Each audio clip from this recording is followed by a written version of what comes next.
to die. Hello, welcome to the After Bedtime Podcast. Wish you like goodbye. I'm your host, HP Burrito, and today's episode is No Games for Squid Class. Um, pretty much, I don't know, a few months ago, if you guys have Netflix, you may have heard of a show. It's a phenomenon that's sweeping the nation. This Korean show called Squid Games. And if you haven't watched it, I definitely recommend watching it. And maybe coming back to this podcast. I'm gonna try not to do spoilers, but you never know what happens. Anyways, as I was watching the Squid Games series towards the end of the season, we meet some of the higher players, or the VIPs as they call them in the show, and I finally understood the world we live in now, just a tad bit better because of this show. Because, I mean, we live in a world with two societies, minimal two societies, living at the same time. And one society is either blissfully unaware of it, or they're just plain ignorant of it. And the other society is pretty much in charge, and they do what they want. And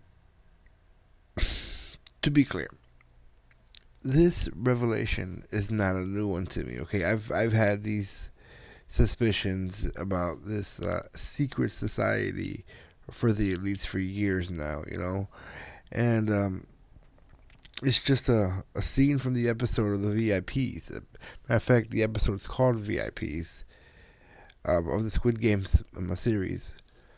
Was very enlightening to me because it kind of gave me a glimpse of a society that I believe is actually there in real life.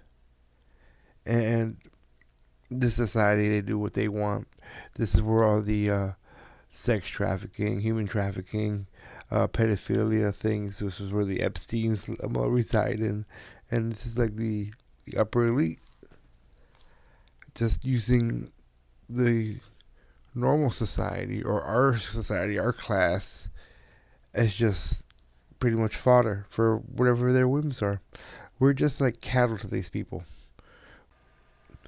We all live in a society where our collective morality governs us all, taught by various religions around the world. Relatively the same message: love each other, pretty much just love each other.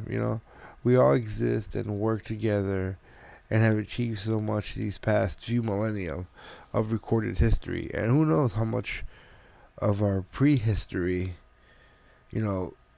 was better than what we have now. I mean, how many different times have we had a Genesis? If you read the Bible, it talks about a second Genesis. Well, therein lies evidence that there was more than one Genesis, which means societies could have come and gone for, millions of years for all we know. We just don't have any history of it. Now, going back to that whole multiple society thing, I mean, we've all heard these stories of the lizard people. What if that's an actual real thing? There's actually a group of people that live on this planet that are actually reptilian.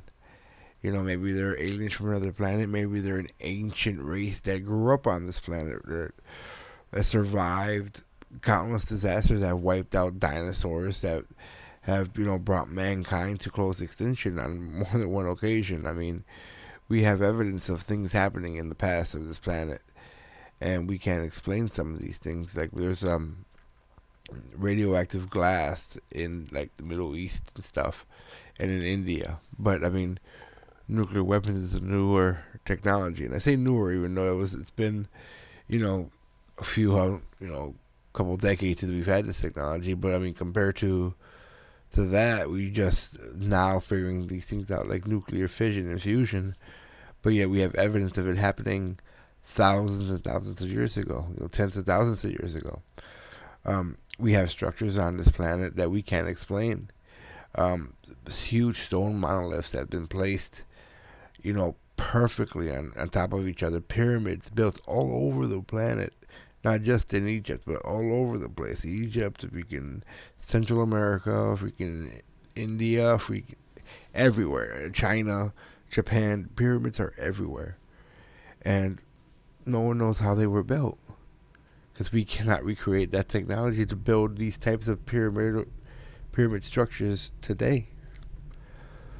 But, I mean, there are so many secret societies and hidden knowledges and hidden truths. Even the Vatican, for the Christianity religions, have secrets. There's a vault in the Vatican that no one can go into, with just miles upon miles of books and parchment papers of records and history that no one can look at. And that, you gotta think about it. Like, why can't we look at that? What do they know? What do these elite people know in societies that they don't want the common folk, the regular people like me and you, to know? I mean, there's a song out called No Lives Matter, and that's pretty much talking about the whole class warfare thing. And looking at where they're pushing us now, the whole class warfare thing, that's exactly what they're doing. They're keeping us divided among the middle and lower class people. Pretty much the 90%. We fight amongst ourselves and we ignore what they're doing. And we're slowly doing this. We're waking up and seeing what they're doing for what it is. And the real question is, do we wake up? Have enough people wake up and stop them from controlling the rest of us? I don't know. What do you guys think? As always, that's what this podcast is about. I talk, you listen, and we discuss in the comment section. Let me know what you guys think. If you've seen the Squid Games, what you think about it? Was it good? I liked it. I enjoyed it. I'm definitely going to have to do another watch through again of that show, because that was a pretty interesting show. But anyways, that's my time for tonight. Thanks for coming in. Thanks for watching. Like the video if you like it. Subscribe if you're new to the channel. And as always, we'll see you guys next time after bedtime. Good night, everybody.